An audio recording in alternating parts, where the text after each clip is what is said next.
Orang-orang berlayar itu kan mereka orang-orang perahu berlayar, membawa beli senjata di Surabaya, bawanya ke sini. Bawa ke sini langsung ketemulah mengambil membawa senjata untuk melakukan perlawanan, habis dijadikan persahabatan, menjadi satu kesatuan kekeluargaan. Dan menurut cerita bahwa kekeluargaan bukan secara lisan, minum darah antara satu dengan yang satu. Tahun 92 itu kan ada gempa bencana, masjid ini sudah tidak ada lagi. Dulu masjid ini kan berbentuk kayak rumah panggung, pakai tiang-tiang semua, tapi bentuknya seperti masjid ya. Jadi begitu habis gempa, masjid ini dapat bantuan dari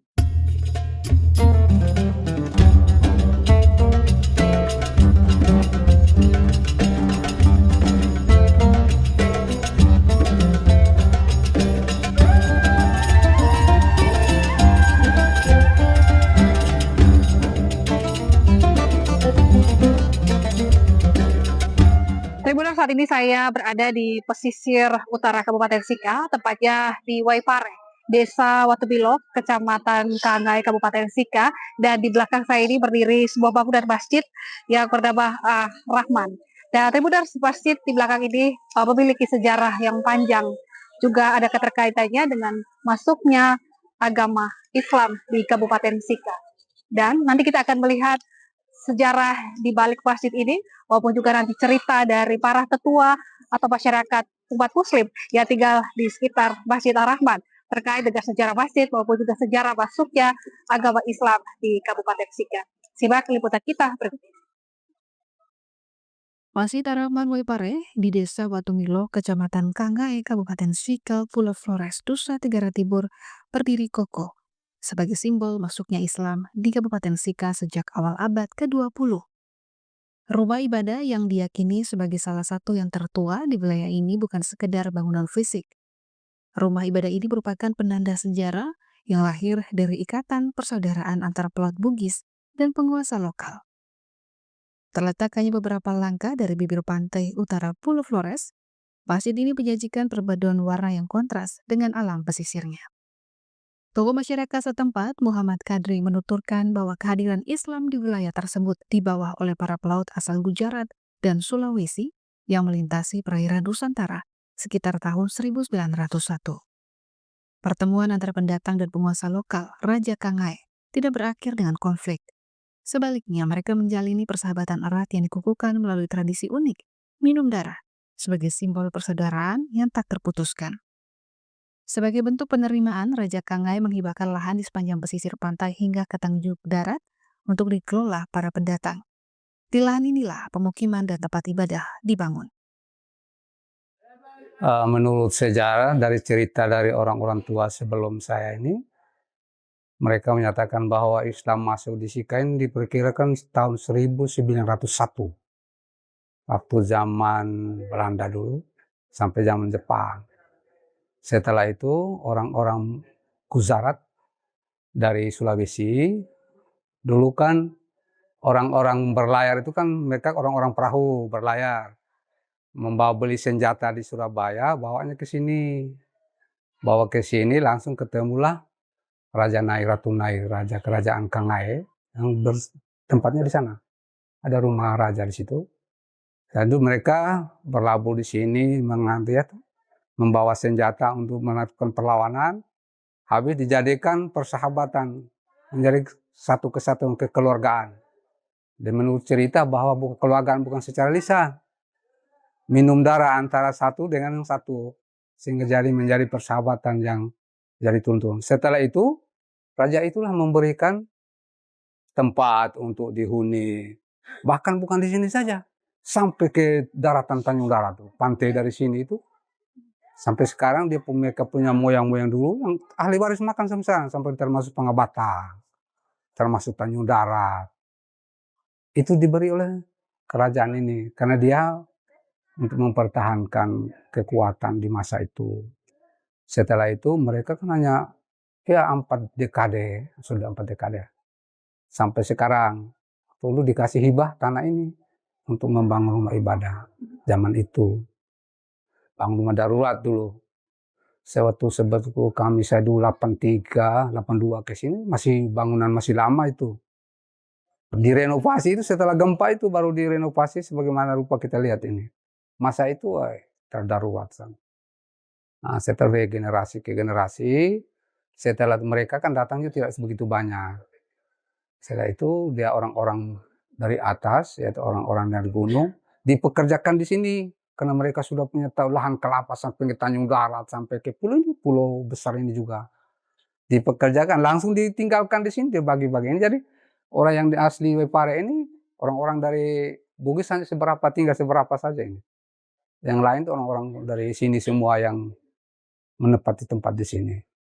Mereka bergabung dengan mereka, langsung mereka memeluk Islam. Akhirnya mereka tinggal di sini. Jadinya kampung Waipare tadi. Orang dulu artinya kan Waipare itu air yang ada beras katanya. Katanya dulu sumur sudah ditutup ini. Sumur itu orang-orang dulu panen, ambil dulu orang di gunung kan tidak ada air. Kata ambilnya situ zaman itu. Dan namanya Waipare, orang bilang itu air apa? Air beras. Ceritanya begitu dari orang tua dulu yang sudah meninggal semua. Dengan pembuktian nenek moyang mereka itu ada pembuktian kubur sana itu. Kubur itu sudah ratusan tahun tuh. Kubur masih dia kan dicor tuh orang bawa kubur itu dibikin modifikasi macam kayak kubur-kubur yang ada di Jawa itu. Kan mereka dulu kan berdagang ke Jawa dengan perahu. Langsung dibawa misalnya apa segala macam dimuat dari sana mereka. Orang-orang dulu kan tahu sendiri. Apalagi kuburnya masih ada itu. Itu namanya mereka saya kalau tidak salah namanya Haji Taning. Haji Taning itu yang orang pertama ke sini. Nah, setelah itu dia punya ada kan beberapa orang tuh, ada yang nanti di sini setelah bangun ini, setelah itu mereka ada yang ngungsi ke Momere itu Haji Arsad mereka. Pak Haji Arsad itu punya mama kan dari sini. Orang Sulawesi juga ngungsi lah ke Momere, tinggal di Momere, akhirnya bangun Masjid Biru itu. Gitu. Habis di sini Geliting, dulu kan ada pelabuhan di Geliting saja. Setelah itu menjadi pelabuhan, akhirnya mereka bangun dengan masjid di Geliting. Nah, dan ahli waris ada yang di Geliting, ada di sini. Yang kawin-mengawin, sudah campur baur tuh. Di masa-masa sekarang. Itulah kejadiannya begitu. Jadi masjid ini sudah menjadi tenar. Kalau ditanya di Sika, orang sudah tahu bahwa Waipare yang masjid pertama. Sudah tidak asing lagi buat kita. Ceritanya begini, saya dengar dari ahli warisnya yang sudah almarhum Pak Imam sudah meninggal. Dia bilang mereka dulu zaman perang. Mereka ini orang-orang Bugis. Orang Bugis itu orang-orang pelaut. Kebetulan pelaut di kampung halamannya itu juga orang dulu kan masih zaman antara satu dengan yang lain kan tidak ada yang tidak sama sependapat. Jadi mereka berlayar. Dan mereka berlayar di mana tempat yang nyaman, mereka tinggal di situ. Akhirnya mereka nenek moyang datang berlayar ke sini kemana-mana. Katanya ada yang sampai ke apa namanya? Ombai sana. Ya kan orang banyak orang Bugis tuh. Berlayar ke situ, ada yang nusul ke sini, ada yang di sana, ada yang mereka ini yang ke sini. Khalik namanya. Mereka punya farm Khalik itu dari sana itu. Kalau namanya Khalik itu berarti mereka orang-orang Muslim yang pertama di Momere yang ada di Waipare itu. Itu farmnya Khalik. Jadi mereka langsung berdagang. Setelah datang rasa nyamannya di sini tidak kembali lagi. Nyaman kan karena diberi lahan begitu. Mana yang penyuka kuat garap di bagian pantai itu. Raja Naik kan kuasanya sampai di mana ya? Mungkin di Nebe. Karena Tanjung Darat ini mereka ini ada tanah Tanjung Darat banyak sekali. Di bagian pesisir. Karena orang zaman-zaman dulu, zaman-zaman itu kan orang tidak ada yang tinggal di pesisir. Orang kan lari ke gunung semua. Zaman penjajah. Ya mereka lahan banyak. Sampai ke di pulau juga itu. Dan waktu itu mereka sudah punya ilmu pengetahuan. Sudah bisa masa depan sudah berpikir. Kita di sini kan hanya makan saja. Mereka sepikir, oh ini harus tanah saya garap di sini, garap di sini. Jadi di pulau besar itu berapa tempat tuh orang-orang Bugis? Sampai di Pangabatang sampai sekarang itu milik mereka. Mereka dari Pulau Pangabatang. Itu Khalik punya itu. Paham Khalik. Begitu. Melengkapi narasi sejarah tersebut, Yusuf Keneng, Imam Masjid Ar-Rahman yang telah mengabdi lebih dari 25 tahun, memberikan gambaran mengenai transformasi fisik masjid. Ia mengenang rupa asli masjid yang sangat sederhana sebelum hancur diterjang tsunami. Pasca bencana, upaya membangun kembali masjid dilakukan dengan penuh perjuangan. Yusuf mengungkapkan bahwa pembangunan kembali masjid ini lebih banyak mengandalkan swadaya masyarakat yang mayoritas bekerja sebagai nelayan. Jadi setelah tahun 92 itu kan ada gempa bencana, masjid ini sudah tidak ada lagi. Dulu masjid ini kan berbentuk kayak rumah panggung, pakai tiang-tiang semua. Tapi bentuknya seperti masjid, ya. Jadi begitu habis gempa, masjid ini dapat bantuan dari Majelis Ulama Indonesia Kabupaten Sika untuk bangun ini masjid. Nah, bangun berupa dia punya tiang-tiang, rangka-rangkanya ini yang kalau ini sudah diperbaharui. Akhirnya kami sudah dapat bantuan berapa kali. Bantuan itu kan tidak besar. Ada yang 25 juta, ada yang 15 juta. Itu kan kami bangun untuk rehab. Kami punya masjid ini. Jendelanya, pokoknya yang sebagaimana adik lihat sekarang ini. Yang terakhir ada donatur, orang yang ada uang. Maksudnya orang pengusaha. Kasih kami bantuan, tidak tahu uangnya berapa. Dia sendiri yang tangani ini. Dia punya kerja pelafonnya, semua sampai di luar. Uangnya kami tidak bisa sebut karena dia sendiri yang langsung tangani. Kalau kondisi ibadahnya biasa-biasa saja. Hanya kondisi masjidnya itu seperti yang saya bilang tadi itu. Masjidnya kayak rumah panggung begitu, pakai tiang-tiang semua dengan dinding-dinding. Begitu gempa, hancur. Nah, begitu. Akhirnya setelah gempa baru mulai bangun pelan-pelan ini, Mas.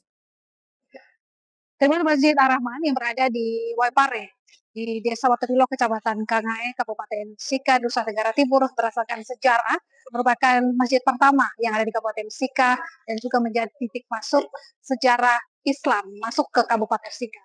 Masjid tertua ini juga pernah runtuh pada tahun 1992 ketika gempa dan tsunami menerjang Pulau Flores atau Kabupaten Sika. Kemudian masjid ini dibangun kembali hingga kokoh berdiri saat ini.